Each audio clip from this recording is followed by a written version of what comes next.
Store Shop. Yeah, how y'all doing, man? Thank you for the opportunity, bro, and being on your podcast.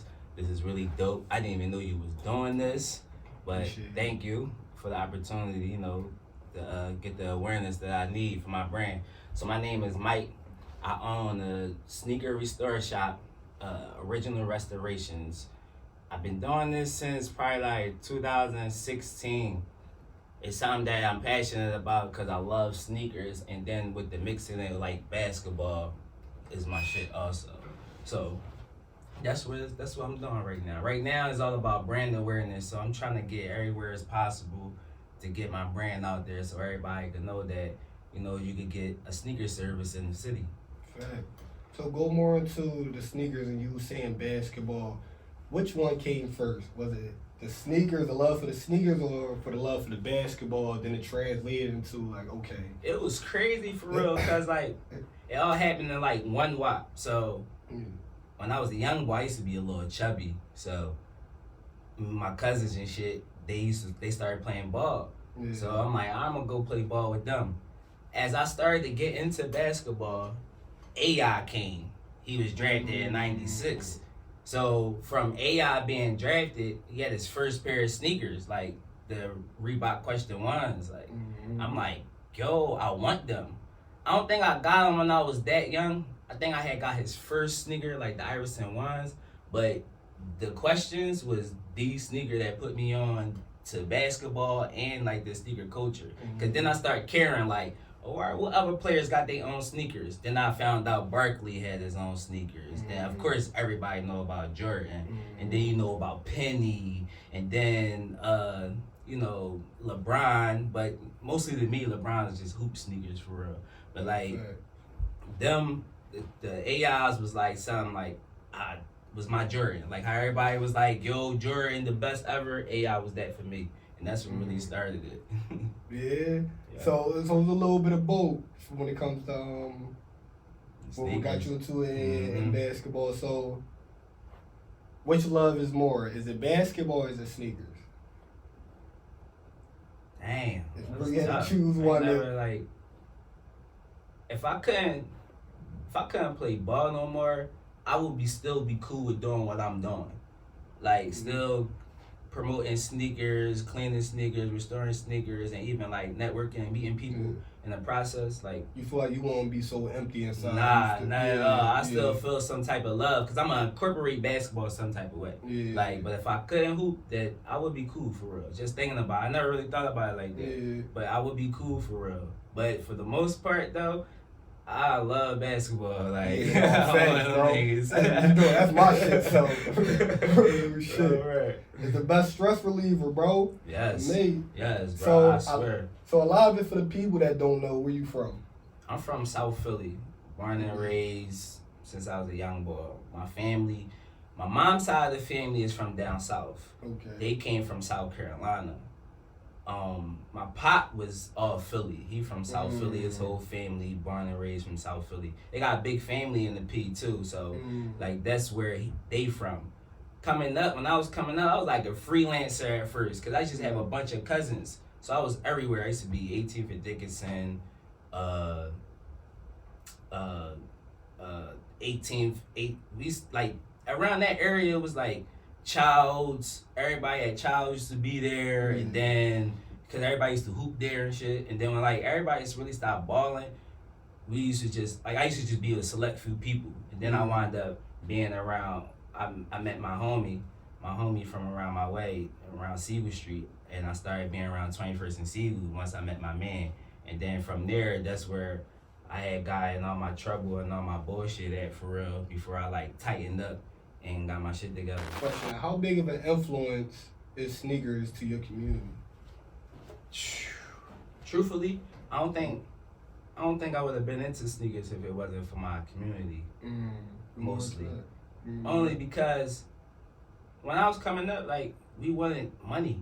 Like, we seen everybody else. Like, around that time, late 90s, early 2000s, like, it was old heads really getting money. That was fly all the time. Sneakers, cars, like, all that. So, sneakers was always something that if you couldn't get the whip, you could get the sneaks. You Yeah, feel me? yeah, So you yeah. like, man, I can't get the 745, but I could get those Jordan ones he got on his feet. Like, you feel me? So then you feel that like that validation, like when you get some fresh sneakers, like, you know what I'm saying? Then people, a lot of times, like in our community, we don't get enough love and attention in the household. So when you pop out with some hot sneakers on, and you get that little attention or shorty wanting to holler at you, like, yeah, you be like, oh, bet, I'm in now, like, you feel me? So I know that people care about their appearance. So I know, like, with my business, it'll flourish because the people in my community and my culture care about their appearance. Like, but most importantly, dog, like, we take care of ourselves, we feel better. Like, even though we might have did the wrong things to get the things that we like, we did it for a purpose, for real. Like, Fact. And go to more about your business and what you do exactly for the people that don't know. well, I offer the service of, you know, maintaining the care of your sneakers. Like, I clean sneakers, and I restore them. When I say restore, that go from painting to removing creases to unyellowing soles. So it's not necessarily like a one all done, you'll never gotta see me again. It's a process. It's really like going to the barbershop every weekend or every other week, or how you gonna go. Because my thing is, most of us spend like 300, I'm gonna say minimum like 200 up on sneakers. And why just keep buying another pair because you thought you couldn't fix something on there? Like, I've done it. Like, I've done it where I be like, damn, I can't fix them, John. I'm gonna throw them away or give them away. But the market showed that, yo, don't matter what condition your sneaker in, they can sell. Cause that's what started with me getting into it. It was just to sell it for real. Like, damn, niggas don't be wanting these sneakers. Oh, bet, I'm about to sell these Johns. I'm gonna clean them, I'm gonna sell them, and flip them. And then, like, my homies just giving me stuff. And it was like, bro, I don't want them no more. And they had heat. Like, niggas was giving me playoff 13s and Jordan 5s, Fresh Prince 5s, and like Heat Concord 11s. Like, and I'm like, yo, y'all don't want these? But I wouldn't have known the value in those things either, and the skill that I got if I ain't like do my research on what restorations is for real. Like, when I learned that, that's when I understood, like, oh, niggas don't know about this. So restoration ain't the same as me going in the bathroom getting a rag, some soap, toothbrush. No, it's not. No, it's not. Like, cause you could do that, but then it might be something in there that you might have missed. Because, you know, it's certain, it's mostly like material. You gotta know what material you're working with. And, you know, No, facts, bro. When you say that material, that's how I fucked up my first Tums, bro. My first Tums is thinking you could just put some water and toothbrush just like it does a sneak. Nope, not at all, bro. That shit, you really got eraser and brush, like, for real. And then, like, that's not even it. Cause then if it don't come off, the stain don't come off, you're gonna have to like put some soap and water on there. But then it's a technique after that when they dry, you could get them back. Like, it ain't over, but it's just an extra tip that you do. That's what I had. So when I created my sneaker cleaning kit, I put that tool in there. It's called a suede brush. It's like a 4-way suede brush, or they call it like a 4-way crepe brush or something. And once the boot dry, the suede dry, you use that to smoothing it out again, so it's not rough no more. Yeah, it's just like simple stuff for real that we ain't know that you gotta know how to clean for real to get the results that's needed for real. So how important is the material to sneakers? And when it comes to cleaning? I think mostly is how long it lasts. Like mesh sneakers, like the Kobe's you just gave me, like them Johns, that material is strictly for hooping. Like, you not gonna really get no more value out of them if they like get discoloration and all that. And you see how your white on them, like, I had to restore the yellow on the white. Like, when shit like that happens, the value will go down. So, like, those type of sneakers would be like, don't look forward to making an investment. Like, oh yeah, they Kobe's, but if you hooping in them, later on the value go down because they not in either in mint condition or even decent condition. And then other materials like nylon, like when you get nylon on sneakers, one scuff is a wreck. So it'd be like if you buy certain stuff, you gotta know like I'm willing to. If these Jones get messed up, I'm either not gonna cop them again, or I'm gonna just live with the fact I can't fix it for real. Like, and that'd be a lot, and it'd be a lot of that with the designer brands. Like the designer brands, the quality of these sneakers be really terrible for real, for real. Like the leather might be too soft, or like the suede. Wait, this designer we talking about though, bro? The suede might bleed if you clean it properly. It'd be like them Jones really made up to the point where if you clean them, you're gonna have to get a new pair if you don't know what you're doing. Like that's how them Jones is. But it's certain sneakers like Dior's, the Dior's quality of sneakers, they do. Like you could get them and run them down. Like I had clients bring them Jones to me for years now. But like that's just like the part that they maintain and what they doing in their lifestyle. Like, and that's just what I bring. Like I want to bring a lifestyle. Like if you the type of boy that go to the barbershop every 2 weeks, do his own laundry, or go to the dry cleaner, you go work out every other day. You know, you got a routine. Your Joe will be right in part of the routine. I'm that guy. You feel me? That's 30, bro. That's 30, bro. I ain't gonna lie. Yo, this week I'm going to Mike for the exactly. Niggas that set up their vacations like, yeah, I bet I don't want to buy no new sneakers. You already about to go spend bread in a vacay. Matter of fact, let me hit Mike up. I'm really like that. Like I'm really that boy. Like, yo, I'm gonna need you for the next 3 days. You know, I charge for rush service, but I got you. Like, bet, let's get it. And then, you know, you be prepared for your trip. So let's go more into the building blocks and how this even came to. Like 2015, my daughter was born. And before my daughter was born, I was trapping. Like I was selling weed by week.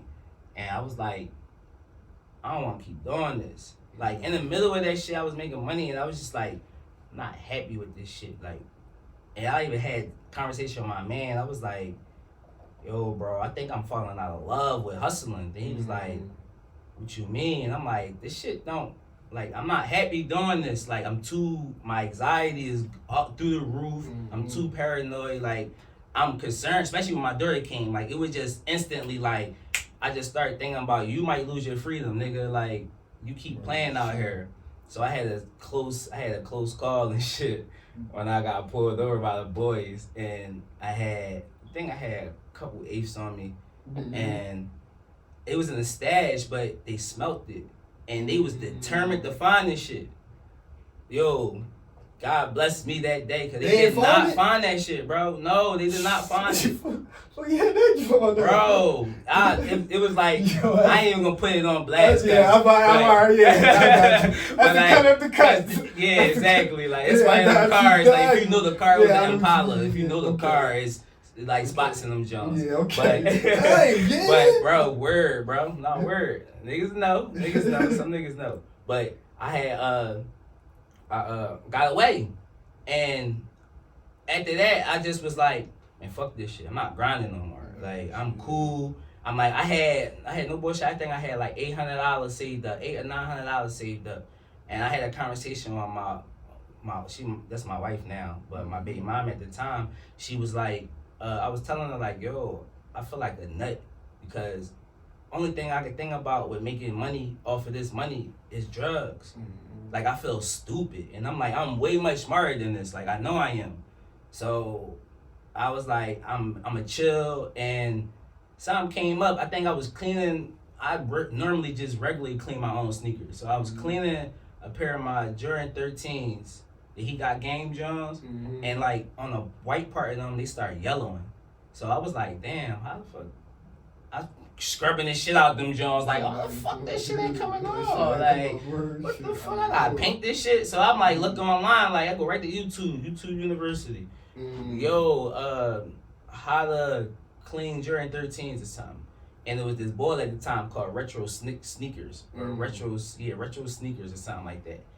Little, I don't know. I think he was Mexican. I'm not sure, but he was thorough though, and he used to show you how to save your sneakers. And I'm like, oh shit, it's a thing. So I started looking for more people. Like, let me see if it's like. Then I'm like, oh, this like a community for real. I'm like, yo, I'm like, all my homies, like everybody from Silver Street sneakerheads, like I mean every single body, bro. We all sneakers. No, exactly. No, we're like just in general, Philly, we all really like sneakerheads for real, bro. So that was like a gold mine. To my block alone was a gold mine to me. Like, oh, I can make a couple dollars just cleaning these niggas sneakers. They don't know about this, and it's sweet. Niggas don't like. People ain't gonna know like it's easy, but it's still like a way to do it for real. Yeah. I'm like, I'm gonna fuck them up when I know how to do this. I'm like, I'm doing it. Fuck it. I'm gonna just do it. My homie gave me a pair of his Air Forces and shit. No. I'm sorry. Let me go back.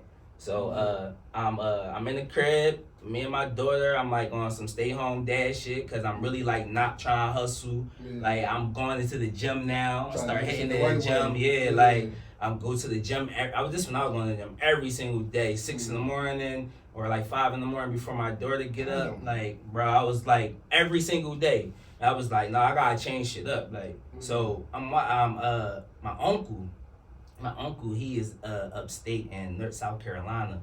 Fucking did 23 years, whatever he had. But before he came home, my uncle a hustler too. He was making money in jail and. He put me on to the PayPal shit, and he was like sending me money from PayPal to like send to my grandma and help her with bills and shit. And then he'd be like, keep the money. And one time I think we got like $1,200 in 1 week or something. And he wasn't tripping over the money. It was like, I was like, yeah, somebody just sent me $250. And he was like, yeah, go ahead, just keep it. And I'm like, bet this is what I'm gonna use to get my sneaker cleaner, my sneaker kits. And I had bought like this kit off of Angela's brand, like they got their own paint for sneakers and stuff. So I went there, bought the kit, bought paint, bought a bunch of supplies, and like, let's go. Like when it got there, like I was excited, like, bet I'm about to just start practicing before I put niggas on. Like before I put niggas on, let me practice on my shit. So I'm practicing on my shit, my sister, my friends, they like, you know, support me in it, like, cause they knew I was going with it, like, I bet him take my sneakers, like, and I just went from there, and I ain't really built a confidence up really to tell nobody about it until probably like 2 years later, cause again, I'm broke, like, I ain't got no fucking money, but I got a goal, I got a dream, but I still need some paper. So in the middle of that, like, 2016, from where I started, I think like the end of 2017, I started working at Kicks. This one it was Kicks, not Snipes, and Cherry Hill Mall. And that job, something I always wanted to do. Like, yo, it's a sneaker job. I always wanted a sneaker job. Like, yo, I'm in there. Like, I'm gonna put them on. I'm gonna tell them what I do. And then I got to the point where I started getting smarter in corporate, like the positions and how you could rise in a company or whatever. So I'm like, oh. I was an assistant. When I first started, I was an associate. And then I was a stock worker. And then from the stock worker, one of my, the manager there, she fucked with me. Her name's Scarlett. She was dope. Like, she was running the Kicks in there. Like, they loved her or whatever. Like, that was the top store in the Cherry Hill Mall or whatever. And she fired the manager that was there already in the stock room before I came. And I'm like, damn, but me being me, I'm like, that's an opportunity. Like, damn, my nigga, I'm sorry. Like, I wish the best for you, because he was cool, he was thorough. But I'm like, this is an opportunity for me. Like, I'm in there. So she like, well, you prove yourself, I give you the position in 2 weeks. Like, what? Say no more. Like, so I proved myself. Just like that, bro. Because I came in there with potential. Like, you feel me? She was on some... She would have gave me a higher position if I would have had experience, because she was like, no, like we need you in here, like you wanted to, like we need, and I was like charming as hell. I sell shit, like I go on the floor, talk to everybody, the moms, you know, niggas would come in trying to figure out what they want, like you know, so they listening to me, like you feel me, like oh no, they coming in there looking for me, but and then in the middle of that though, I lost my purpose, like. Cause I'm like, I'm making money now. I'm a stock manager. It's more responsibilities. So like I'm neglecting my business all the way. Like I'm not even thinking about OG restorations. And then I I quit. But I quit on some like I felt like I was getting taken advantage of, which most likely most people that work in the sneaker stores do for real. Like that shit are real. Like that shit hard for real. Like that's the real you don't dark really truth get behind exactly because you don't really make nothing out of it for real.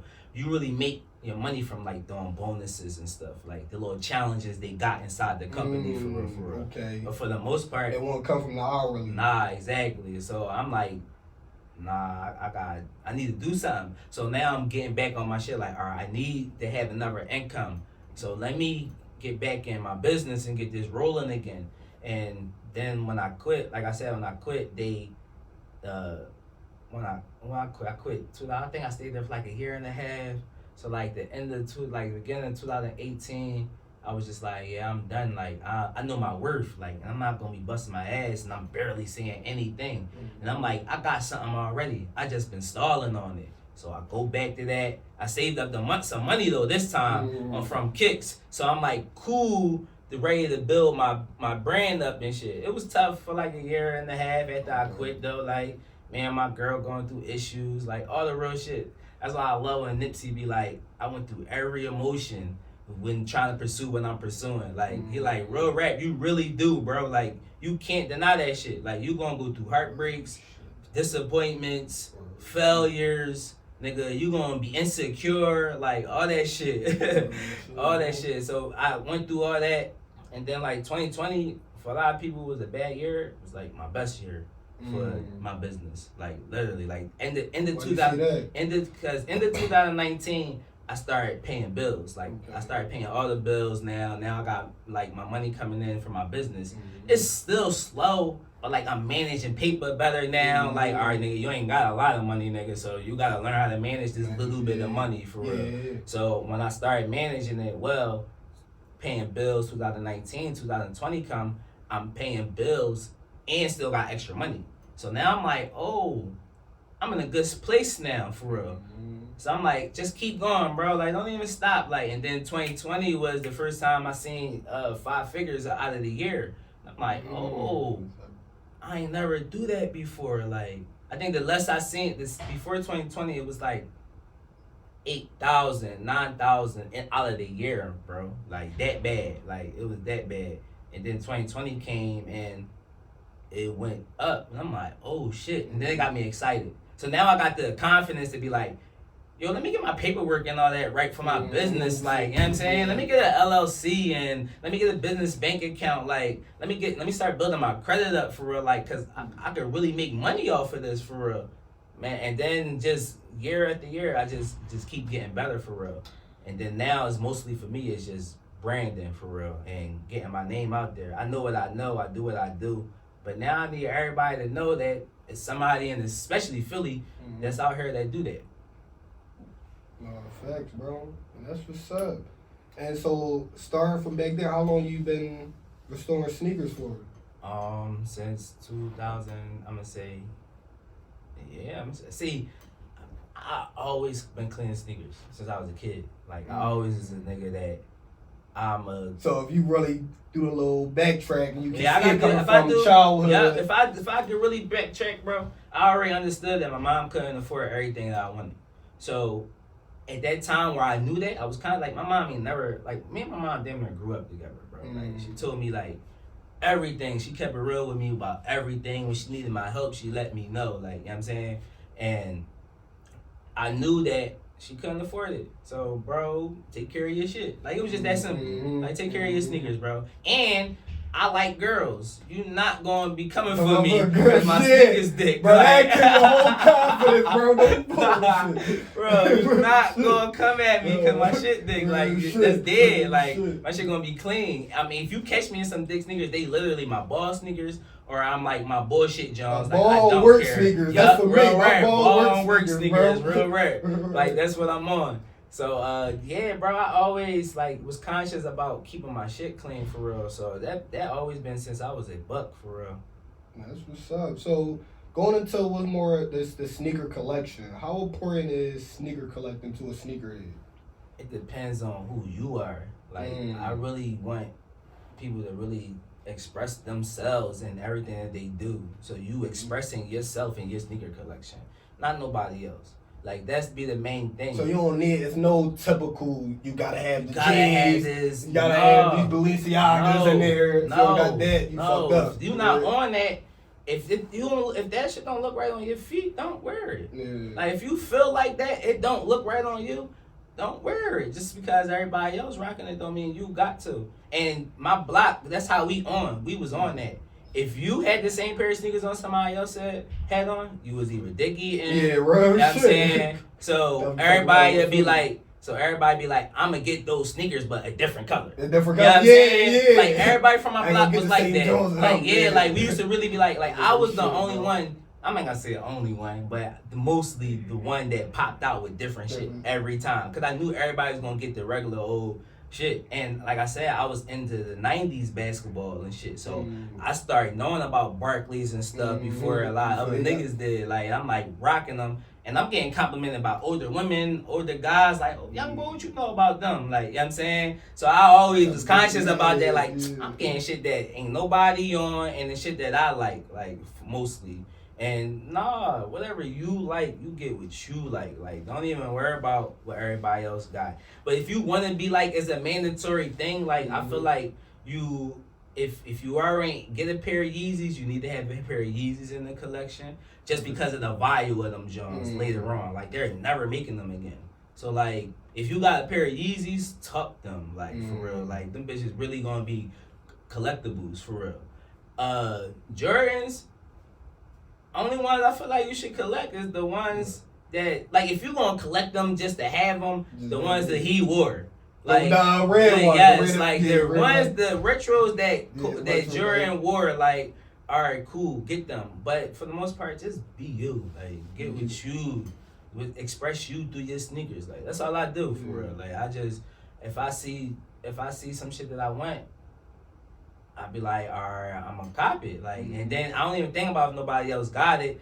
First thing I think about, anybody I know got it around me, I'd be like, nah, all right, I'm gonna grab these Jones. So going into the cleaning sneakers, going back into that, is it a difference cleaning female sneakers and male sneakers, or it's just basically the same techniques, the same thing going to it? Girls be destroying these sneakers, bro.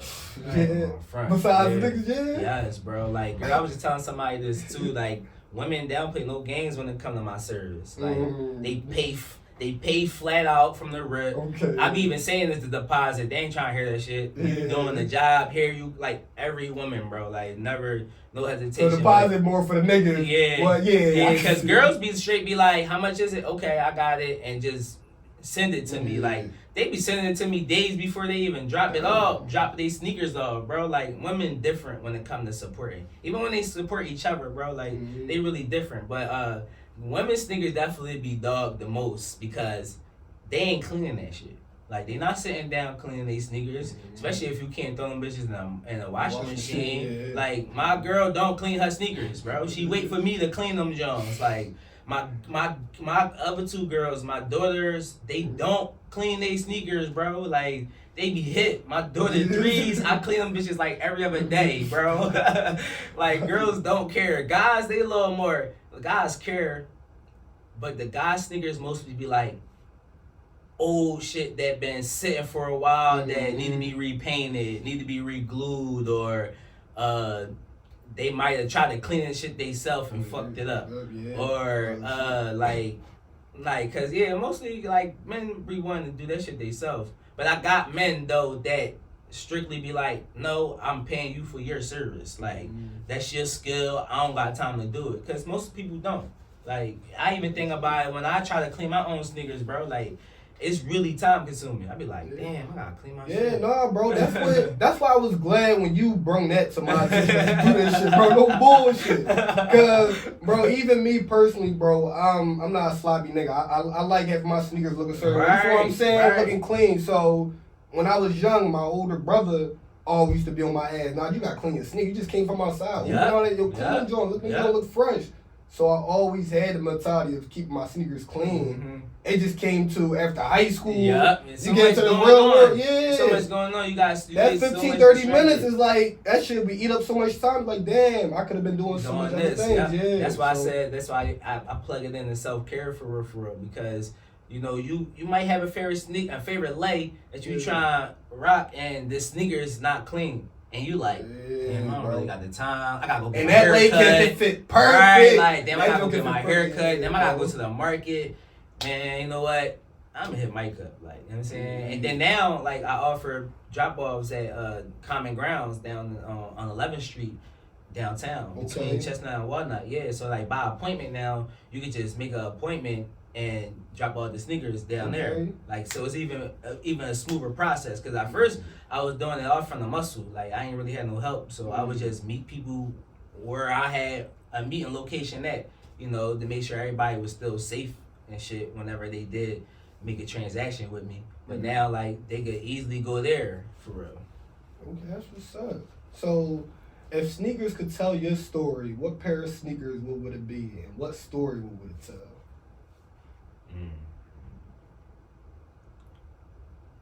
A pair of sneakers. And what story will it tell? Yeah. I would say my favorite sneaker is the Jordan 3 Cement 3s. I'm going to say the Jordan Cement 3s. Yeah, I'm going to say the black Cement 3s. Okay. I'm going to say the black Cement 3s because they was made in 88. That's when I was born. Okay. And the cement reminds me of kind of like the streets. You know what I'm saying? That's where I'm from. So it got to throw some little detail in that from there. And then that year Jordan, like just that year Jordan was crazy. Like, bro. He went crazy in 88. Like, you know what I'm saying? 90s, so like, like even with me, like I wasn't old enough to know, but like I just knew that he was bull for real. And when I went back to see those stats, I'm like, yo, 88 was a crazy year, like in everything. And like a lot of shit for real, like rap and all that for real. So I'm gonna say the Jordan, I'm gonna say the Cement 3s, the black Cement 3s, like they definitely represent me from the day I was born and where I come from, and like the black, you know, the black represents strength, you know, like so you can't go wrong with that. And yeah, that's what I never thought about that, but it would be that. It would be that for sure. See, that's what's up. Top 5 sneaks of all time. You got put it up there from the worst. I mean, not from the worst, but like not so much to the best. I gotta number them. Yeah, number them. Like I gotta wear. If I had a pair of these, I'd wear these. Top 5 all time sneakers. Mine or a period, like the culture? Yours. Mine. Culture. Culture gonna be crazy. Like if I don't have something in there. But let me see. Top 5. My collection. Obviously Jordan 3s, black Cement 3s, obviously. Yeah, okay. They gonna be my number 1. My number 1. Put that out there, right there. They my number 1. Then I'm gonna say, You put it number 2. I'm gonna say the Yeezy Wave Runners. Yeezy Wave Runners, okay. Yeezy Wave Runners at 2. You throw them Nike in there? Yeah, no, trust me, I'm a Nike head first. Before anything, I'm a Nike head. So I'm trying to think what Nikes I'm about to throw in here. But I know for sure, like any Nike SB is my shit. So like any Nike Dunk, like, but not any colorway. It depends on the colorway for real. But like any Dunk, any SB Dunk, and any not any AIs, but the Jordan, the Reebok Questions. So what did I say? I said black Cement 3s. Black Cement 3s. I said Wave Runners. The Yeezys. Then I said You said the Yeezys. I said Nike Dunk. I said SB Dunks. Yeah, SB Dunk. Then I said the Reebok Questions. And then that's a good one. I'm gonna say the Barclays. The CB4, the CB Air Max 2s. They call it the CB2s, yeah, Air Max. I don't think I ever seen the Barclays, bro. They like white, purple. They white, black, and purple. I ain't seen them in a while. Yeah, but those 5 will probably be the ones that I'll go to for sure. Yeah. Like that'll be my all time. Like I'll be happy as hell to have all them in my collection for Yeah. real. Like, and honorable mention is probably like the Chicago ones and fucking the Bread 11s. The Bread 11s. Yeah, the Bread 11s. Yeah, that'd be like the honorable mention, but all the rest of them they'd be mine for sure. So going into the Philly culture and how important sneakers is in Philly, can you go more into that for people that's not even from Philly, try to understand how important this is to us? The sneaker culture really big in Philly because a lot of us, like I said earlier, that a lot of us come from that time where you wanted to be fly. And you know, black people always want to be fly. Like that's just who we are in our blood, to look good. So in the city, that's what we on. Like we think we the coolest niggas. We think we the flyest out of everybody in the world. Like I tell the people all the time, like if you can make it in Philly, you can make it really anywhere for real. Like if you can. But like we think we the best at everything. So when it comes to the sneaker game, like I feel like back then we did well because it was a variety and wasn't nobody following nobody. But now that like you can follow somebody and see their style, like people mimic that a lot more than just expressing themselves like it was back in the day, for real. But the sneaker culture is still solid because the kids still love sneakers. Like whatever dude drop and they get popping, like the kids will make that shit pop before the adults do now. And then with us, mostly with us, we be like on some nostalgia shit. Like, damn, I had these back in the day, or damn, these was fire. I'm gonna grab these. I remember such and such played in these, and most of the time, like we really don't care about what nobody else think outside of Philly. Like outside of Philly, we don't care. Like we really. So go into the violence of all this shit. Like Oh, man. I know we even go back to the days, bro, Oh, when the man. J's came out, these Nike Air Forces and all that, and people Yeah. getting killed. Yeah, And back then, when we used to take the sneaks off your feet from the I'm rip, say, like as far as that part coming in culture is definitely safer. I don't think anybody doing all that no more. But kids do still get envious of other kids for having shit that they don't got. Like that's just all it was. That's all it was. Even back in the day, for real, when that shit was happening, it was just. It wasn't more so you would say it was the sneaker itself. Yeah, no, it's not the sneaker. It's really the kids, for real. Like you just gotta think about how think about all the times you ain't really have no self control and something that you really wanted and you couldn't get it. Like some of us really that shit in their day. Like you would really be in a bad mood all the time because you couldn't get that one thing you wanted. So when you see somebody else getting it, the first thing you gonna do if you in that dark place is take. Like I'm taking that shit, like, cause I couldn't get it, but you know, subconsciously you doing that. You're not thinking it consciously, like it's cause I'm sad. Like you just mad for real. So like that really I say that for a lot of the shit in the city. Like a lot of the violence in the city is mostly because a lot of these kids ain't getting love. Like that's just it for real. Like and ain't they not getting trained to like control their emotions. Like it's too much. It's too many guys reacting off of their emotions and not thinking logically out here.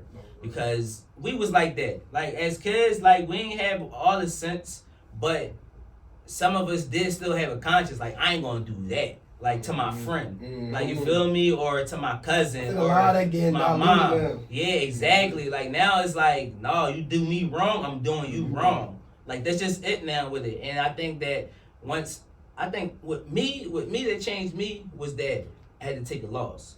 So like with the killing shit going back and forth, like that shit never was cool. Like a lot of the times we going back and forth because niggas is scared to die for real.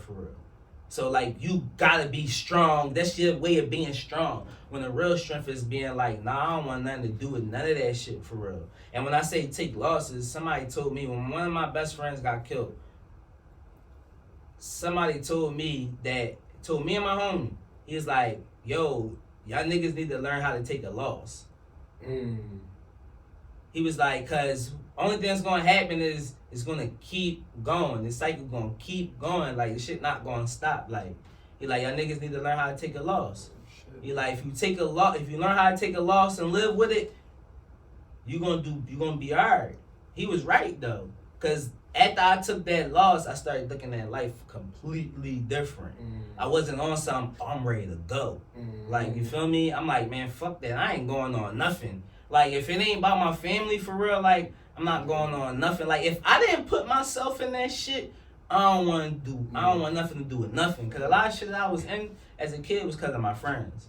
Like, I ain't never, bro, the people I even went at it with back in the day fuck with me, bro. Like, that's how crazy, that's how I had to start realizing too when I started being by myself more that, damn, it was the niggas I was around that was drawing mostly, like, cause niggas fuck with me. Like, even the other side, them niggas on the other side, they fuck with me too. Like, I'm like, yeah, no, I need to really switch this shit up for real. Before I got a chance to switch it up, I went to jail. Like, did 6 years upstate. Before. Go more into that. Yeah. Go more into that. You know? So yeah, like that's why I said like with not controlling your emotions. So like the day I went to prison, like, well, yeah, the day that I had the day that I caught my charge, I was mad. Like if I wasn't mad, bro, I would have never did that shit. You would have never done it. I was mad at some whole other completely different shit. So your whole decision would have been different if you didn't. Yep. Yep. Like that's how bad it was. Like I was just mad. Like something happened to me the day before. Nigga threw a shot at me. I was pissed. Like pissed. So all I thought about was retaliation the whole entire night. Nigga, I couldn't sleep. Later on, I thought like, nigga, you gay. Why the fuck you so obsessed with these niggas? Like, but that's how angry you be. That's how angry these niggas is out here. They not really understanding like I'm obsessing over another man. You really just letting your emotions control you. You really like, man, fuck this and everything. Them niggas ain't getting away with that. Like, that's how you get.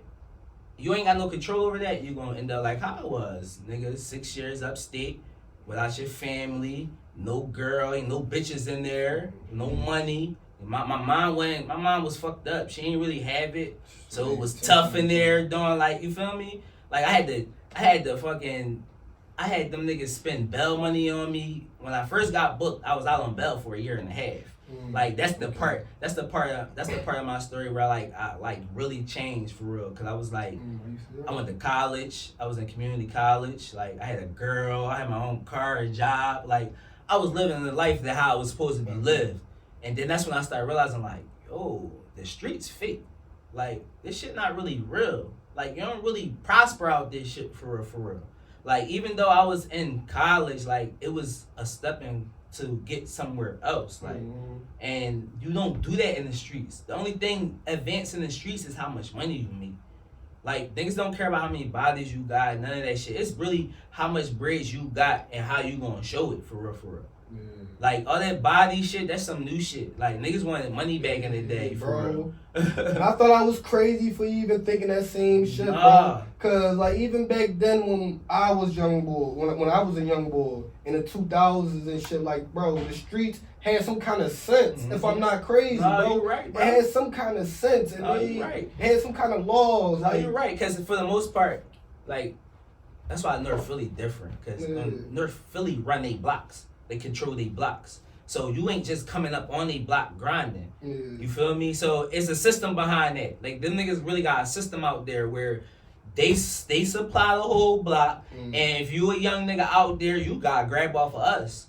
In South Philly, it's not like that. In South Philly, it's free game. For everybody. It's for everybody. Because we moving off of phones anyway. A lot of us not on the blocks no more. We don't play blocks in South Philly. So we all on the phones. We all in the cars buying tent on the phone, moving. So a lot of us didn't have that old head to be like, yo, here. Because if they wasn't giving us nothing. Like, you feel me? Like, because they was doing that. Like, they was trying to be like how North Philly was. Like, some blocks in South Philly was like that. But not all of them. But if you had the bread, the old head was willing, whoever had the work, was willing to work with you because you had the paper. So that was the only way you was getting your weight up for real. Out in North Philly, I remember my little cousin out in North Philly talking about he make $500 a day out there just watching the block. Like, just what? Watching the block? Like, word. I'm like, no, it's like no bullshit though. Like, it's real rap. I'm like, yo, that's crazy. I'm like, South Philly's not like that. Like, we don't want no fucking block watchers. Like, we don't want nobody to watch the block, nigga. You watch your own pack, your own stash.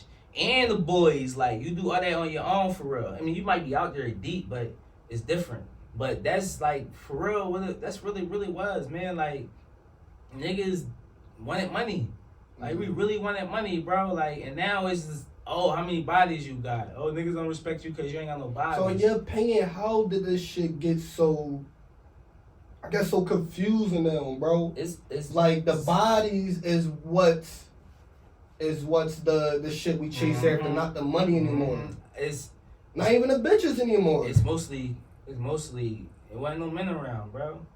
Like it wasn't no men around. Like even when I was coming up, I had a man in the house until I didn't. Like he like my step pop, he had a brain aneurysm and this was like I think I was like 11, 12 years old. He couldn't work no more. Like I seen the strongest man I knew in my life weak, like break down, like and shit hurt. And I'm like, yo.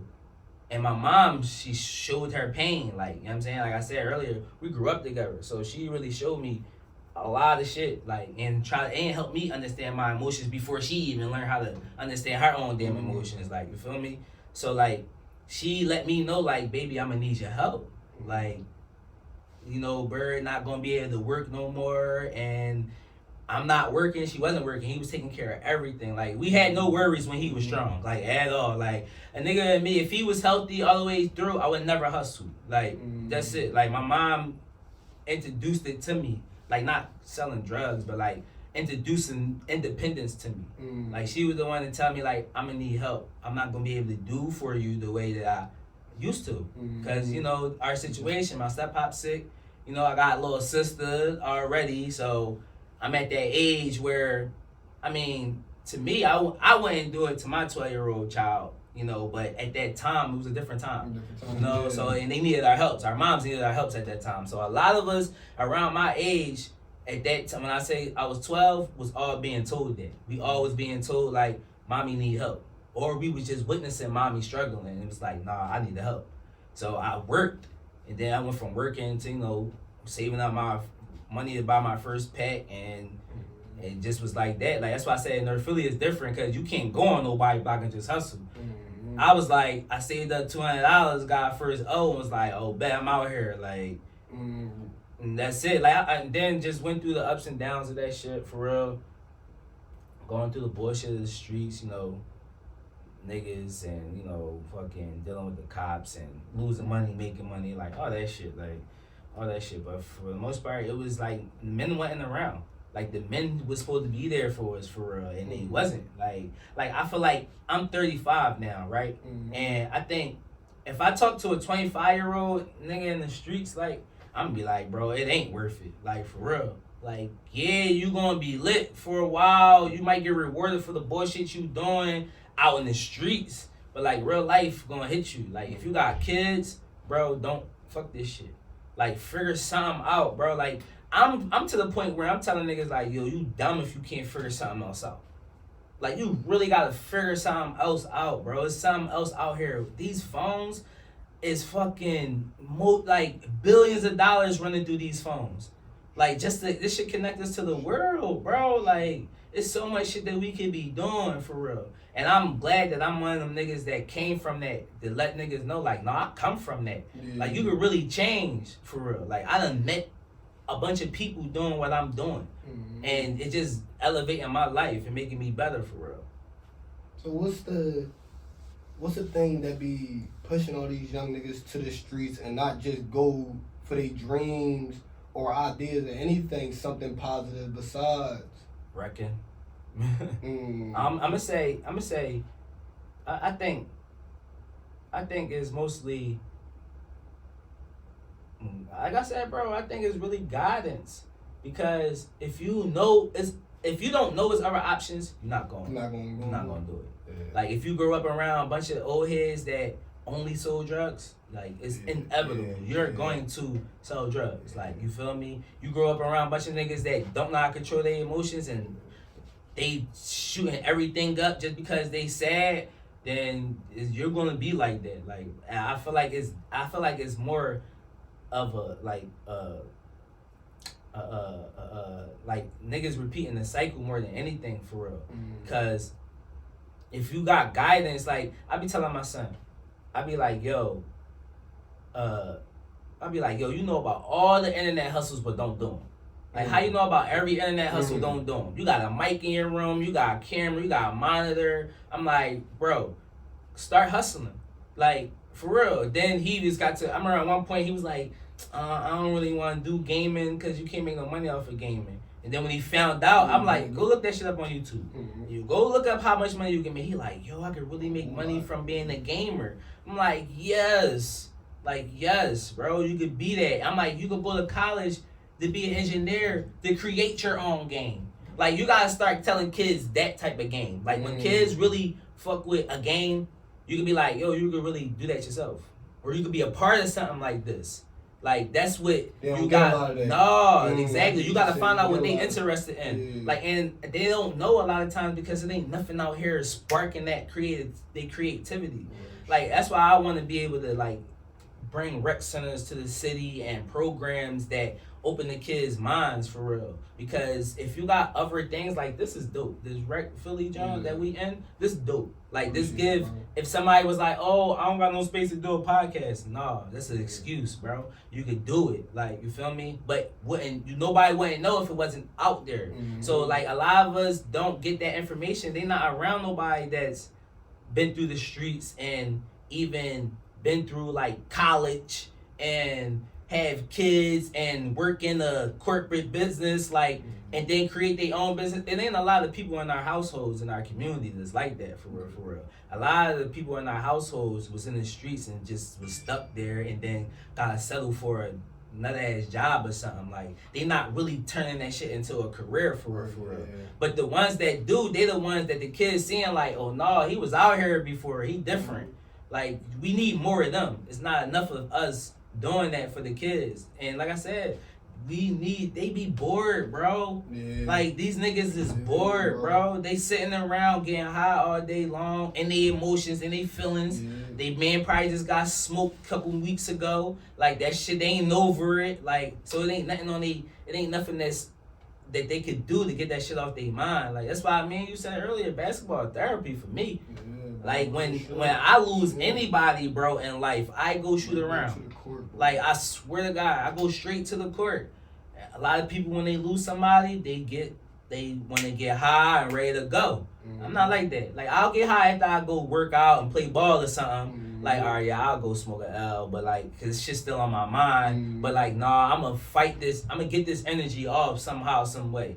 And basketball be it for me. But a lot of young boys don't hoop. So even my son, I had to figure out for him, because he like, I like basketball, but I don't love it like how you love it. That used to be our culture though, bro. And no, it's that not. Used to be Philly. Yes, exactly. Hooping, bro. You wasn't even from Philly if you couldn't hoop. Bro, if you couldn't hoop, bro. No, right. If you couldn't hoop, but like, they don't care about that. Like, my son, he be on some dancing. He like being fly. He like talking to girls, and that's in gaming. Like, that's his shit. Like, all those things, like, that's his shit. He don't care about really nothing else. Like, all the street shit, the street shit, you know, being from Philly, our kids is like easily influenced into that shit because of like TikTok, Instagram. So like, I go through shit with him where I gotta check him on what he doing, because you might be leading your way to the streets. I tell him all the time, like, bro, you got me fucked up. How I look like being a street nigga and my kid in the street. Like, I will fuck you up before that happens. Like, you know what I'm saying? So I do all my power to really, like, just show him the love. Like, I give him tough love, but I ain't trying to, like, emotionally damaging him, like, about, like, how he should feel and shit like that, for real. Because a lot of times I used to expect him to be like how I am. And I'd be like, no, bro, it's not how it worked, for real. Like, all the kids not going to end up like how we want them to be. Like, you just got him. So when I learned to just guide him, he'll open up to me. Even if he feeling the bad about something, like if one of his friends get killed, he telling me, he opening up to me about it. We need more of that. Like, if the kids not really opening up about the death of their homie from high school, like from the school, then they sitting in that grief. They don't know how to really deal with it, for real. So I tell them all the time, whenever you feel like you sad about your homie dying, come holler at me. Send me a text. You feel me? I'll come just give you a hug, let you cry. And nobody do that for me. So I know, like, when friends died around me, it was like, you better deal with that shit, nigga, because you might get smoked tomorrow, too. So that's a great joint we can even go more deeper into is us as a man and our emotions and how we actually supposed to deal with them and how we should deal with them. Can you get more into that? And even crying and showing emotions and showing tears, like. Oh yeah, no, that's definitely. Because you really think about it, when I was younger, like that's nutty. Like you want some bitch shit? Crying, you crying? Yeah, you feel what I'm saying? Yeah, nah, for real. You know what's crazy? Like the people I been around, like coming up when I was a young boy from my block, we weren't like that. Like if you was sad, nigga, you could be sad around us. But we'd still be like, all right, nigga, get over that shit. Like, come on, like, let's go have some fun. Like, we was like that as a collective group for real. You couldn't come around, because if you came around on some sad shit and try to ignore niggas was coming for you. Like, bro, what's up with you? Why the fuck you acting like that? So we try and get like a smile or something out of you. Like, you feel me? Like, we're not gonna let you just sit in your sadness, because we'll just leave you the fuck alone if you are. Or you'll just leave us, because we not letting you stay like that. Like, we're going to get you up out of that, nigga. You're going to laugh, smile, or tell us what's going on. But a lot of people don't got that support. Like, they don't got nobody that they could go to and talk about the issues that's going on with them emotionally. Because emotionally, like, society tell men to, like, not say nothing, keep that shit to yourself. But that shit really hurts your body physically. Like, even though it's emotions is something you feel, like, that shit is energy. That shit run through your body. Like, you feel that. Like, when somebody die, that pain, you really feel that. Like, you feel it either in your heart, your gut, somewhere. You sit in that, it just get worse because you're not getting it out. Like, we gotta start getting it out. Like, people be, like, even thinking therapy overrated. It's really not. I just suggest you talk to somebody from within our culture, though. Okay. Like, if you're gonna talk to a therapist, talk to somebody that can really understand where you coming from, because of just being black in society, for real. Because it's different from other people. I remember when I was in prison, this one boy, this white, I was locked up. I was in cell with this white young boy. He probably was like 20. I think I was like 20 at the time, or 21 at the time. He probably was like 18 or something.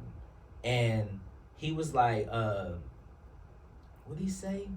He said, I can't believe how y'all could just kill each other. I'm like, what you mean? He like, how can you just shoot another human being?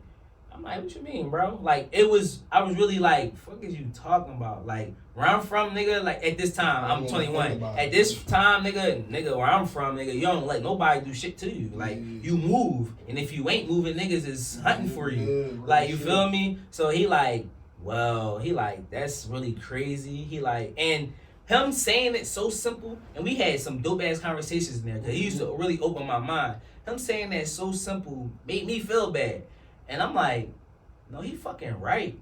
Like, he like, I don't look at another white person and be like, oh, I just want to kill you just because he looked at me wrong. Like, I don't do that. Like, he like, where y'all get that from? And that shit fucked me up. Because I was like, no, he right, though. Where do we get that shit from? Like, why do when we want to hurt somebody, we quick to hurt somebody that look like us? Look like us, bro. Like, that shit fucked me up. And at the time, I started reading, when he told me that, I was reading a bunch of books in there, because where I was at, it was like no TVs and nothing. Because that was another story. But I'm in a different jail while I was upstate, and they ain't had no TVs and nothing. And I had to read books. So I read Magic Johnson book, and I read Kareem Abdul-Jabbar book and shit. I read his book. And his book is like, it talked about, you know, the past and why, like, during the civil rights era and all that, and then when crack hit. When I understood the impact that crack did, that's when I knew why our neighborhood was the way it was, for real. Like, a lot of that taught me, like, damn, this shit was set up like this. Like, that's why everybody that was born in the 85 or 83 later, a lot of us don't got our dads. Our dads wasn't in our life. So, like, that's because mass incarceration Like shit like that was happening. Almost like this shit was playing. Exactly. So then when I started learning that shit, I was like, damn, like we lightweight hate ourselves. Because if we get mad and the first thing we do is we want to smoke somebody, we don't like ourselves. Like that's what I got from the white boy. Like I'm like, damn, that's deep. Like it took me some years to fix it because I'm still in prison. Like I gotta still survive. I gotta still look at a nigga like, nah, nigga, not this one. Like, you know what I'm saying? Like I'm on go too. Like, but I still was on some. I wanted to bring the peace. Like I still wanted to be peaceful because most of the time in prison it's sweet if you thorough. If you thorough, the shit's sweet for real. Like, and I say sweet like, you mind your fucking business, do and be you, and not dicky to everybody or get your shit or get yourself in everybody else's business. You cool. You go right. You going right through that shit. You want to be in everybody's business or dicky to another nigga because you think you gonna be safe around that nigga, you gonna get treated. Like, cause somebody else gonna know what you doing. Like, it's too many men in there analyzing shit off. That's how I got good at reading people's emotions too. Just being in prison, like, cause you got to.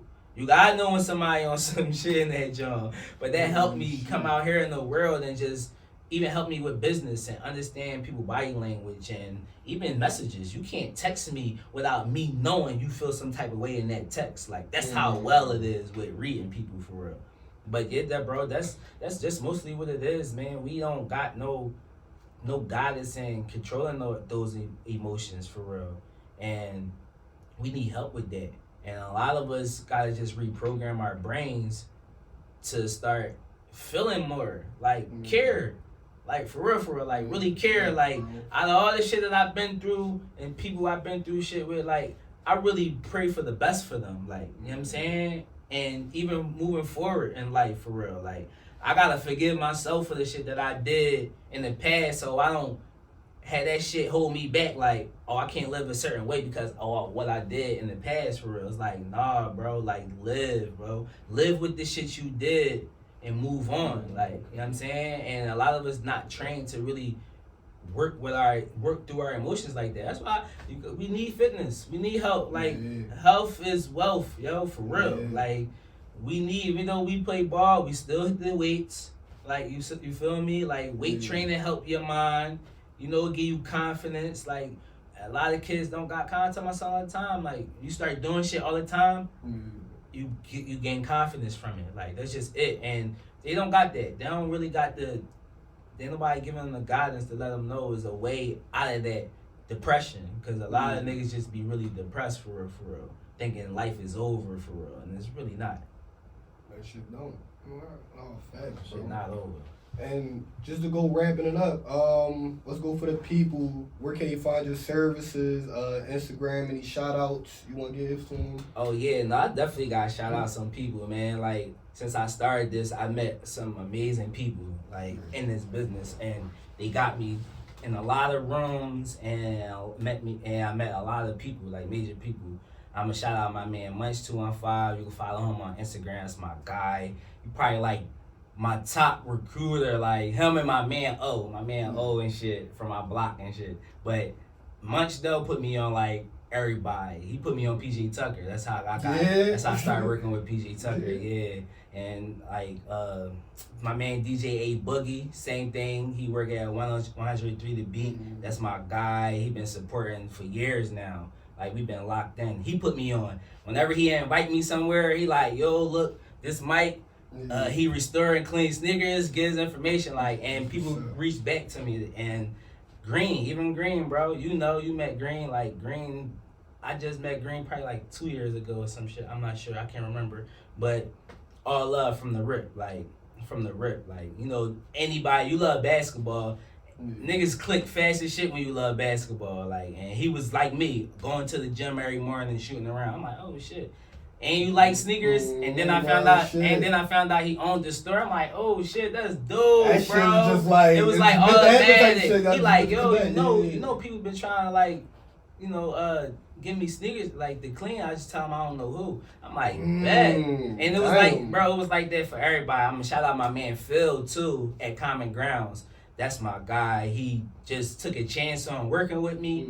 Saw I was a good dude and gave me an opportunity to be able to get drop offs and at his store for my business. So like, you know, we got a partnership there where it helped. Like it really helped because I wanted people to feel comfortable when they come to give me they stuff, you know, for me to service them.